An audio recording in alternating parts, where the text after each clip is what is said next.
Hello viewers, welcome to మనసైన కథలు. ఈ మనసైన కథలు ఛానల్లో మీరు వింటున్న కథ రాక్షస మొగుడు.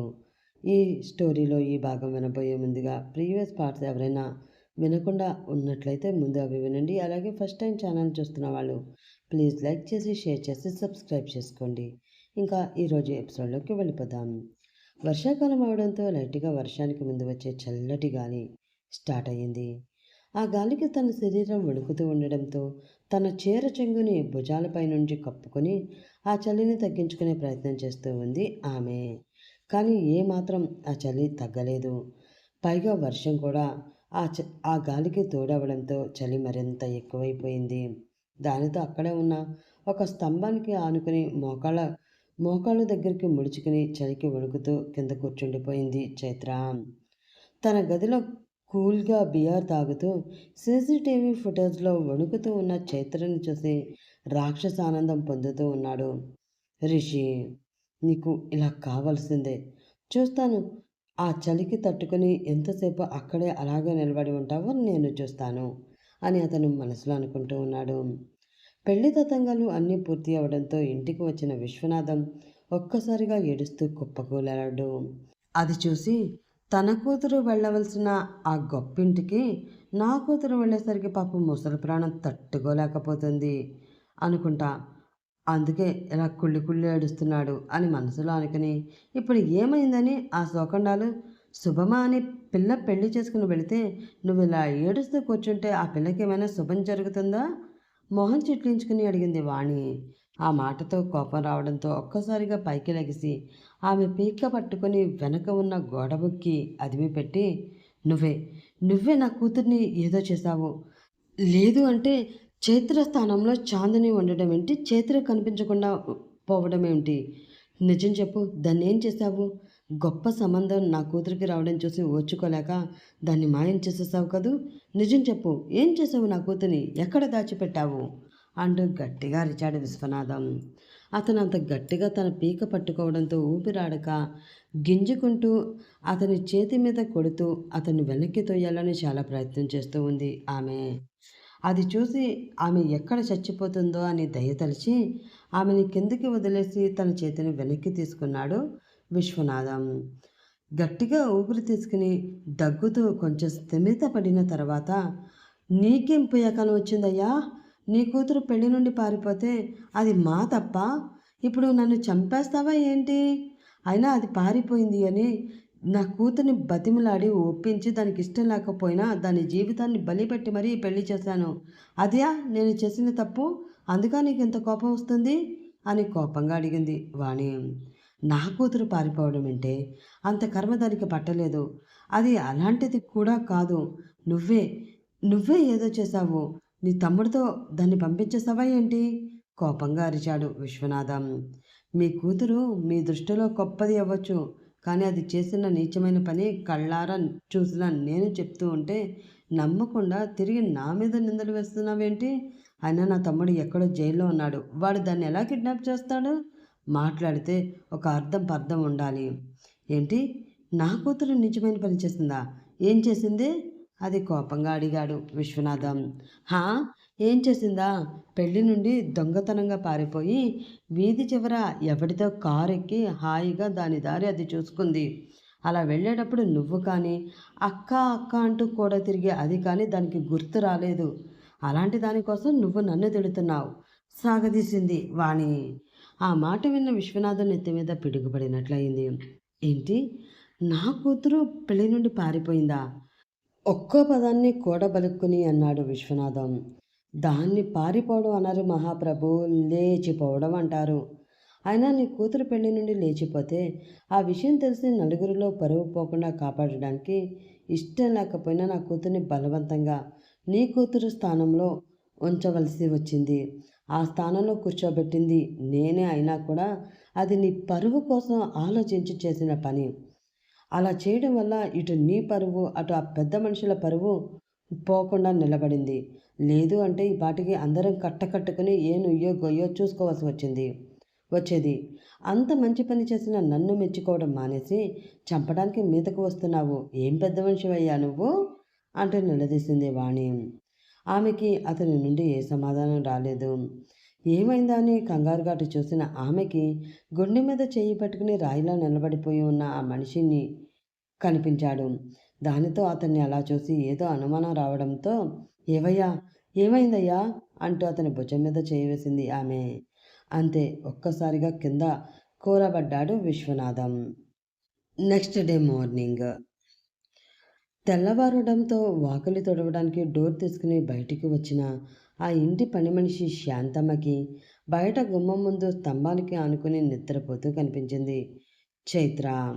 పెళ్లి కూతురు అవతారంలో ఉన్న ఆమెని విచిత్రంగా చూస్తూ, ఏంటిది, వాచ్మెన్ అనుమతి లేనిదే గేటు దాటి ఎవరు కూడా ఈ ఇంటి లోపలికి అడుగు పెట్టలేరు కదా, మరి ఈవిడ ఎలా లోపలికి వచ్చింది, అసలు ఎవరు ఈవిడ, చూస్తూ ఉంటే ఇష్టం లేని పెళ్లి నుండి పారిపోయి వచ్చిన దానిలా ఎక్కడికి వెళ్ళాలో తెలియక పొరపాటున ఇక్కడికి వచ్చి తలదాచుకుంటున్నట్లుంది.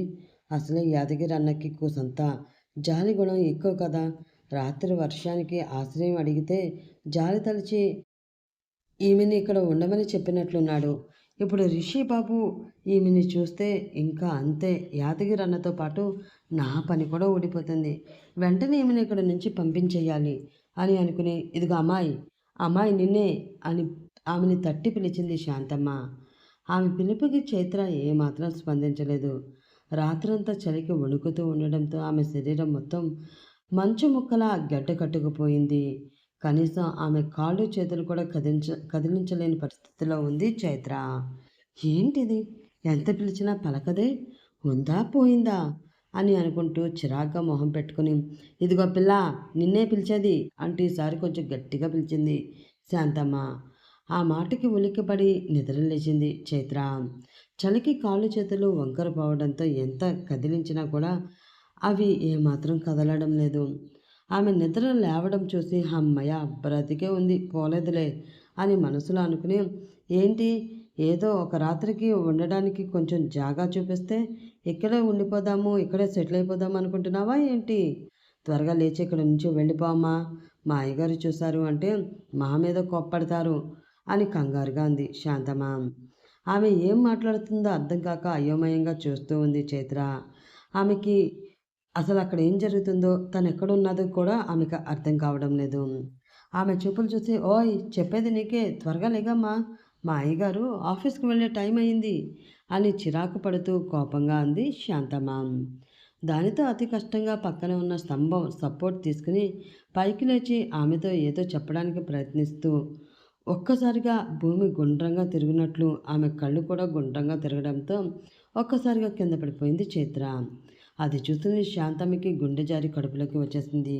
ఇప్పుడు ఆమె భయమంతా కింద పడిపోయిన చైత్ర పరిస్థితి ఏంటా అని కాదు, ఆమెను అక్కడ చూస్తే రిషి తనని ఏం చేస్తాడా అని. దాంతో కంగారుగా ఇప్పుడు ఏం చెయ్యాలి అని అనుకుంటూ, యాదగిరన్నా, ఓ యాదగిరన్నా, ఒకసారి ఇట్రా అంటూ గట్టిగా అరిచింది శాంతమ్మ. అప్పుడే ఏం జరుగుతుంది అక్కడ అని ఒక కటుమైన స్వరం ఆ ఇల్లు మొత్తం భయంతో వణికి చచ్చేంత ఘోరంగా పెద్దగా వినిపించింది. ఆ గొంతు విన్న శాంతమ్మకి అయితే ఆల్మోస్ట్ హార్ట్ అటాక్ వచ్చేసింది. అప్పుడే కంగారుగా పరిగెత్తుకుంటూ వచ్చి, ఏంటి శాంతమ్మ, ఏం జరిగింది అంటూ భయంగా అక్కడ ఉన్న రిషిని చూసి అడిగేవాడు కాస్త ఆగిపోయాడు యాదగిరి. అతని వైపు చాలా కోపంగా చూస్తూ, చేసిందంతా చేసి నా నెత్తి మీదకి తెచ్చిపెట్టి ఇప్పుడు ఏం జరిగిందని అడుగుతున్నాడు సచ్చినోడు. ఇప్పుడు అయ్యగారికి నేను ఏం సమాధానం చెప్పాలో ఏంటో అని భయంగా వెనక్కి తిరిగిన శాంతమ్మకి కాల రుద్రుడిలా ఎర్రగా మారిన కళ్ళతో కనిపించాడు రిషి.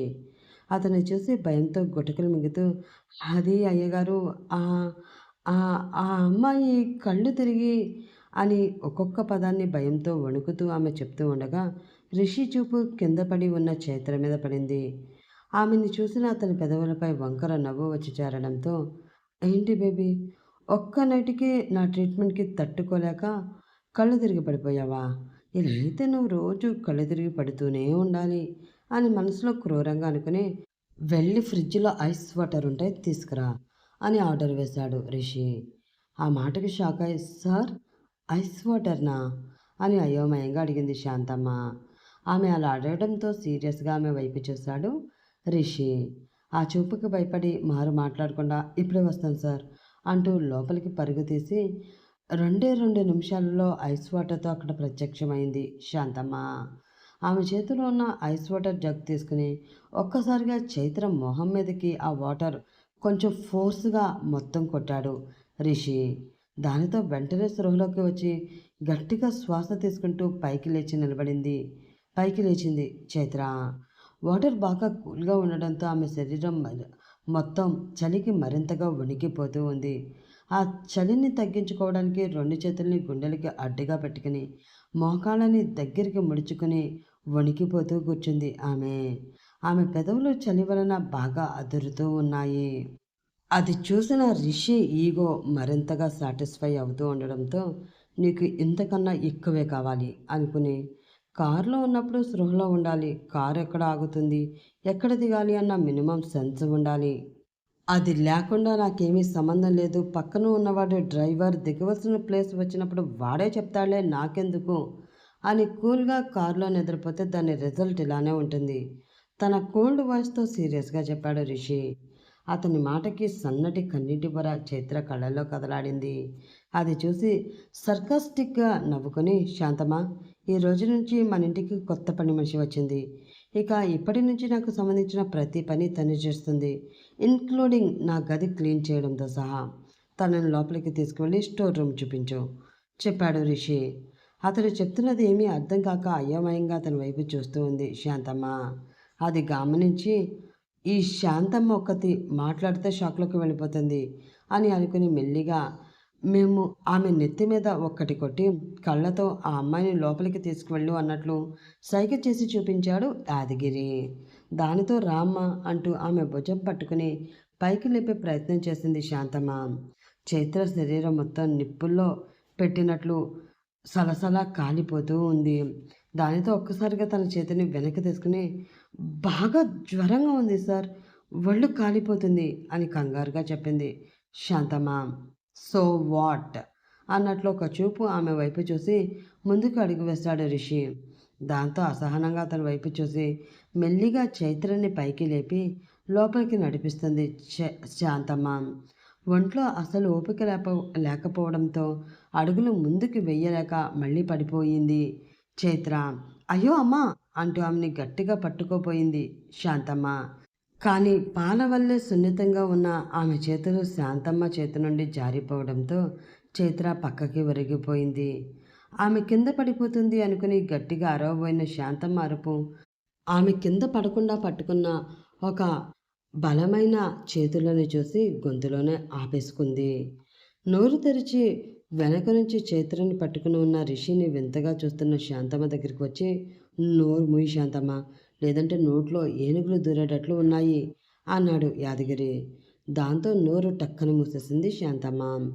చైత్ర శరీరం బాగా కాలిపోవడంతో ఒంట్లో పిసరంత ఓపిక కూడా ఉండదు. కానీ ఎదుటి వాళ్ళ జీవితాలను నాశనం చేయడానికి తయారైపోతారు ఇలాంటి వాళ్ళు అని అసహనంగా అనుకుంటూ ఆమెని తన చేతుల్లోకి ఎత్తుకుని ముందుకు అడుగులు వేస్తూ ఉన్నాడు రిషి. అతని వెనకే పరుగులాంటి నడకతో వెళుతూ ఉంది శాంతమ్మ. ఎవరో గట్టిగా తలుపు కొట్టిన శబ్దం వినిపించడంతో తలుపుకి ఆనుకుని అలానే నిద్రపోయిన చాందని ఒక్కసారిగా ఉలిక్కిపడి నిద్రలేచింది. కంగారుగా చుట్టూ చూసుకున్న ఆమెకి ఆ గది కొత్తగా అనిపించింది. ఆ తర్వాత మెల్లిమెల్లిగా ఒక్కొక్కటి గుర్తువచ్చాయి. అమ్మా చాందిని, సత్యనారాయణ వ్రతానికి టైం అయిపోతుందమ్మా, త్వరగా రెడీ అయ్యిరా బయట నుండి పిలిచింది ఇందు. ఆ మాటతో అప్పటి వరకు మర్చిపోయిన విషయాలు మళ్ళీ గుర్తుకు రావడంతో చాందిని కళ్ళల్లో కన్నీటి సుడులు తిరిగాయి. మళ్ళీ ఇందు పిలవడంతో వెక్కుతూనే ఆహా ఆంటీ 10 నిమిషాల్లో వస్తాను అతి కష్టంగా పలికింది చాందిని.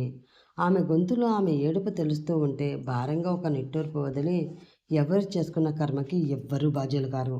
ఎందుకు ఈ బంధం ఏర్పడిందో తెలీదు, కానీ మీ ఇద్దరి జీవితాన్ని మాత్రం ఈ బంధం అల్లకల్లోలం చేయబోతుంది అని అర్థమవుతుంది అని మనసులో అనుకుని అక్కడి నుంచి వెళ్ళిపోయింది ఇందు.